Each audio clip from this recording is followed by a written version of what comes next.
My name is Claire Whitman. I'm 27 years old, and yesterday my parents showed me exactly what family meant to them. It wasn't love. It wasn't care. It was a demand, signed, sealed, and delivered like a threat. I had just landed the job people dream of, $165,000 a year after grinding through sleepless nights, clawing my way through unpaid internships nobody else wanted. Instead of pride, instead of a simple "we're so proud of you," my mother spat greed in my face. 50% for us. 30 for your sister. No excuses. My father didn't even blink. He twisted the knife deeper. You'll do this without questions or get out of our lives. Something snapped. I smiled silently while my chest burned. In the quietest voice I'd ever heard myself speak, I said, "Of course." By that afternoon, every drawer in my apartment was empty. Every bill they'd tied to my account, cut. Every luxury they had paraded as their own, gone. I locked the door of my new place by the ocean, breathed in freedom, and knew the war had only just begun. Because here's the thing.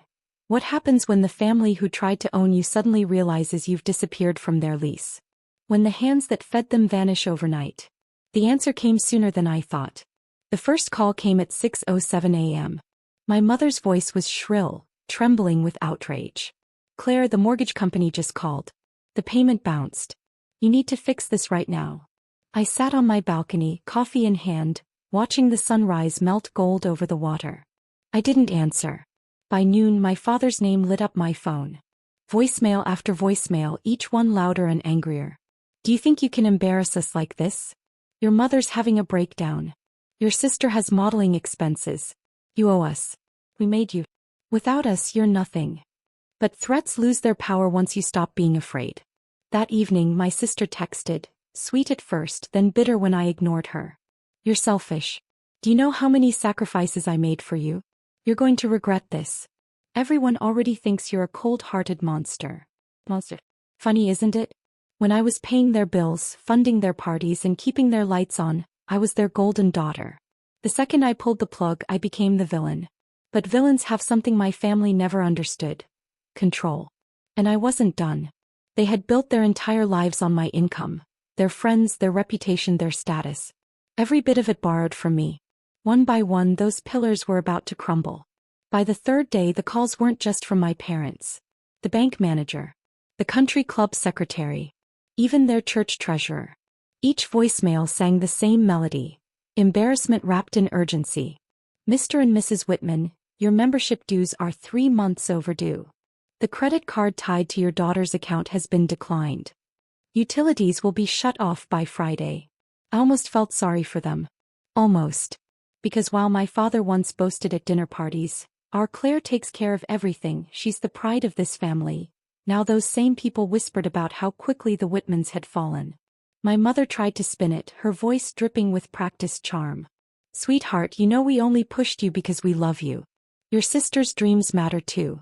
Just a little help so people don't misunderstand." But beneath the gloss I heard it: desperation. That night I opened the financial folder I'd kept hidden. Every transfer. Every payment. Every indulgence they'd passed off as family necessities. Designer handbags, trips to Maui, car payments for my sister's BMW. All charged to me. I stared at the numbers, my chest heavy with years of betrayal. Then, with one click, I forwarded the entire file. To the mortgage company, to the credit bureau, to their so-called friends. Not out of cruelty. Out of clarity. If they wanted me to be their provider, their safety net, their scapegoat, then they could finally see what they had turned me into. The mask was cracking. Tomorrow the entire facade would shatter. It happened at the charity gala. The same event where my parents strutted every year in glittering gowns and tailored suits, parading me around like a trophy they had raised. This time they walked in alone. My sister clung to their arms, but the whispers started before they'd even reached the champagne table. Didn't Claire use to cover their donations? Strange, I heard the Whitmans' checks bounced last month. Imagine living in that mansion and not being able to keep the lights on. My mother's smile strained like glass about to crack. My father tried to laugh it off, booming about temporary glitches. But the louder he laughed, the sharper the whispers cut. And then came the moment that sealed it. The auctioneer stepped onto the stage, announcing a pledge tier of $50,000 for children's hospitals. My father lifted his hand automatically, until the assistant leaned down and whispered, "Sir, I'm afraid your account no longer qualifies." The microphone wasn't muted. The room froze. Every eye turned to them. I watched from the back, unseen, a soft smile tugging at my lips. For years they had used me to buy their image of wealth, generosity, and power. Without me they were nothing but smoke and mirrors. My sister tried to salvage it, muttering that Claire would step in, but the truth had already spilled across the marble floors. The Whitmans weren't benefactors. They were beggars dressed in silk. And as their faces burned red, I realized something delicious. This wasn't revenge. This was revelation, and it was only just beginning. The pounding on my door started just after midnight. 3 frantic fists, as if the house itself might collapse if I didn't answer. Through the peephole I saw them. My mother in pearls, mascara smudged like war paint. My father's jaw trembled though he tried to look defiant.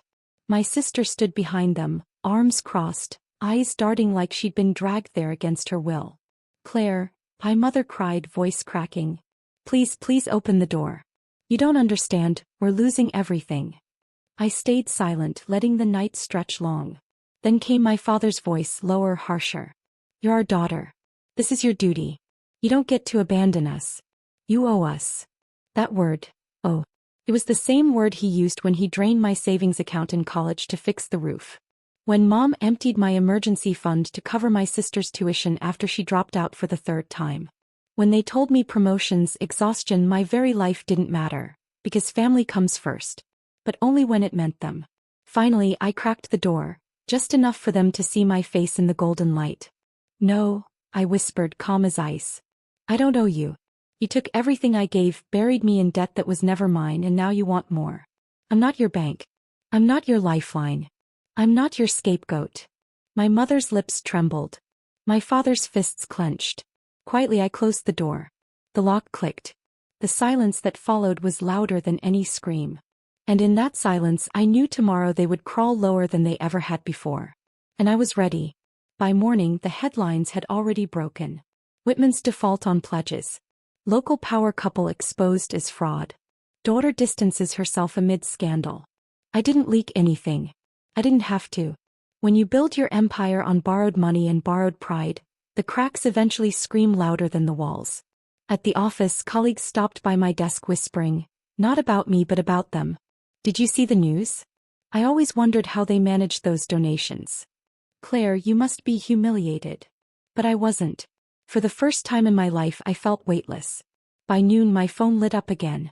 Not just calls, pleading texts from my sister. "Claire, can you just cover one payment? Please. I'll pay you back this time. Mom hasn't eaten since yesterday. Dad says he'll apologize." That last one almost made me laugh. Apologize? After years of telling me my worth was tied to how much I handed over?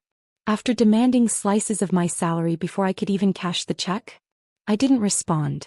By evening they showed up again, not at my home but at the gates of my office tower. Reporters caught the whole scene. My mother gripping the bars, my father shouting my name, my sister hiding her face. And there I was, stepping into the lobby in a tailored suit, pausing just long enough for the cameras to catch me looking at them. No pity. No anger. Just distance. I walked away, each step echoing like a verdict. Their collapse wasn't my revenge. It was their own doing. But the final act, that was mine to deliver. That night a letter slid under my door. Handwritten, the ink smudged, the script shaky.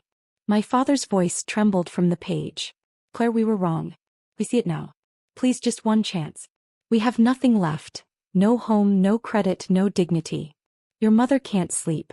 Your sister cries all day. If there's a shred of love left in you, meet us tomorrow. We'll explain."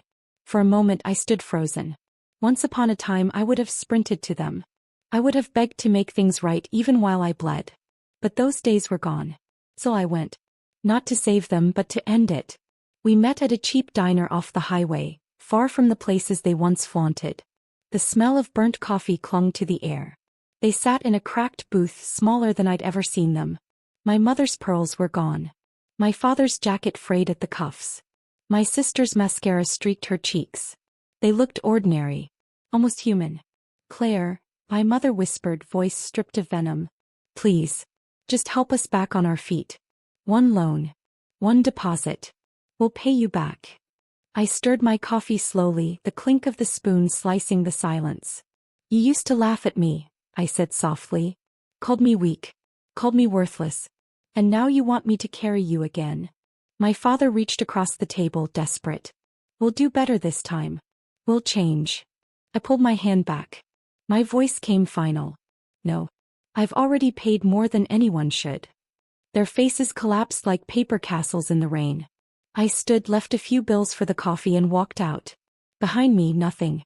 No screams, no threats. Just the quiet sound of their defeat.